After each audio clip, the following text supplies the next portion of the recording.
Segment 3, Northtown News Magazine. It is a pleasure to introduce you to the new state representative in the 18th District, something Julia Hamas always used to call the High District, and that's Robyn Gabel. Robyn, how are you? Hi, how are you? Good, nice to meet you. Good, nice to meet you too. So you've been there a few months now? I have, about 4 months. And how do you find Springfield? You know, for many years I worked with the legislature as the executive director of the Illinois Maternal and Child Health Coalition. So I was familiar with Springfield, I was familiar with many of the legislators, but you know, it kind of takes your breath away when you're actually sitting in that chamber voting on bills. So it's been very exciting, and I've been working on many issues.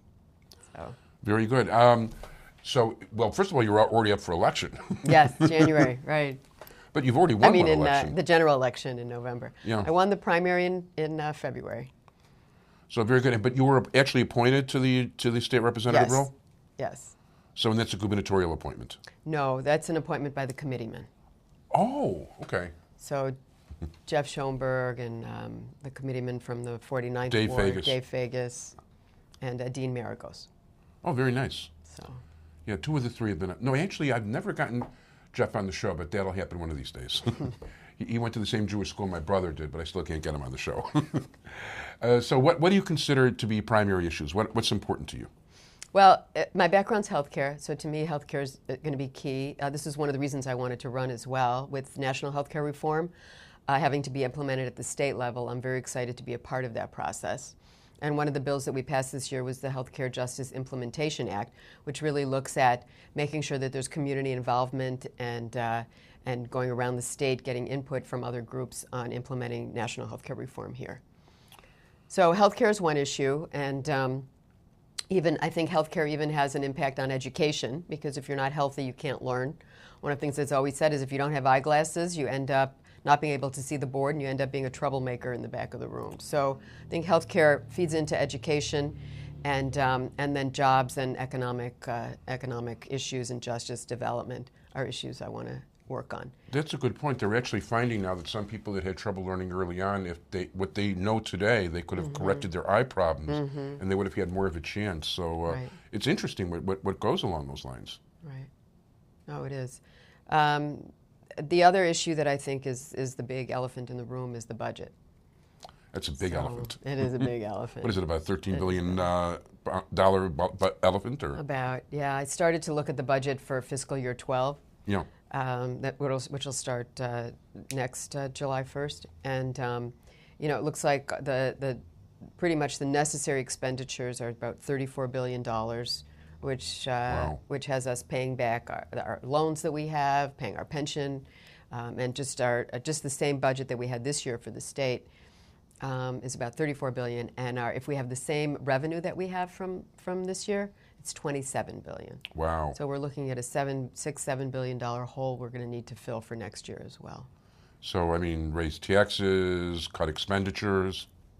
Those are the kinds of things we're going to have to be looking at. Yeah, taxes. Brings in probably the most amount of money. But you know, I think we need to look at how we can consolidate, how we can make sure that we're spending our money in the most efficient manner that we can.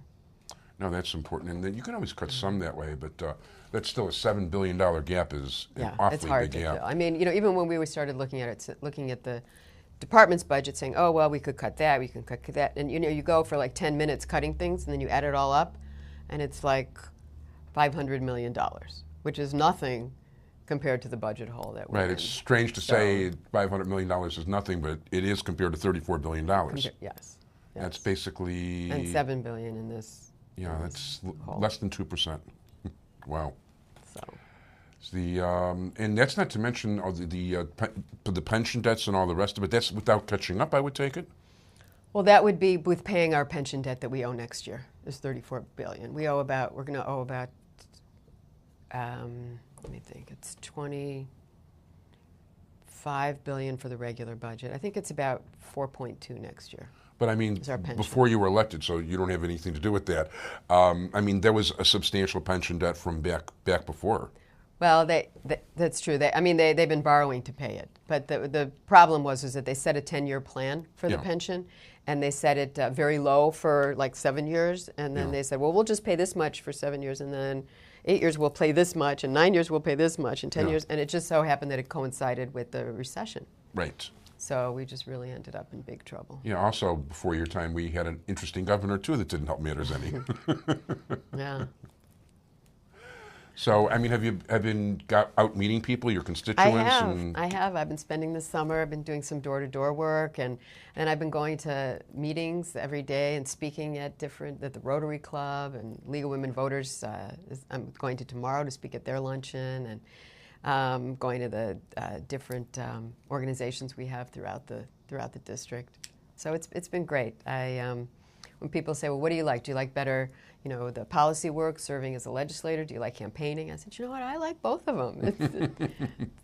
It's really interesting. And for me, I come from the health field, so I'm looking forward to learning about new issues. Today I was in a mass transit meeting learning about transportation. Both the RTA and the Metra and PACE and CTA were all there. So it gives me an opportunity to really learn about new issues, and I've spent my life really helping people, and I feel like this will allow me to do it in a broader way. Yeah, I'm a frequent writer. The one thing I will say, and I just need to lobby 176 other people, is that it'd be very nice if the CTA and PACE had a one-day pass between the two of them that you could use, because they don't. No, we talked about that today. We talked about having a universal pass that could be used in CTA and PACE and Metra. Yeah, because especially with me being on the edge, after the show I'm taking the 2E bus, which is PACE, but it doesn't combine with the CTA buses on the same pass. Right. So that's a different problem. Right. And the Bay Area has it, and it works out well there. I like that whole idea very much, being a frequent walker and rider. Where is your office? My office is at 820 Davis in Evanston. Together with, that's Schakowsky, Schoenberg, and Sufferton. Correct. Correct. And what is the phone number there? My phone number is 847-424-9898. And do you have a website where people can check you out? I do. It's www.robyngabel.com. I want to thank you very much, Robyn Gabel. Thank you so much for being here today. Thank you. Good luck nice in to the meet state. You. My pleasure. I want to thank my entire technical crew, Sonny Hirsch, and join us again next week, everybody. Bye-bye. Bye. Thank you.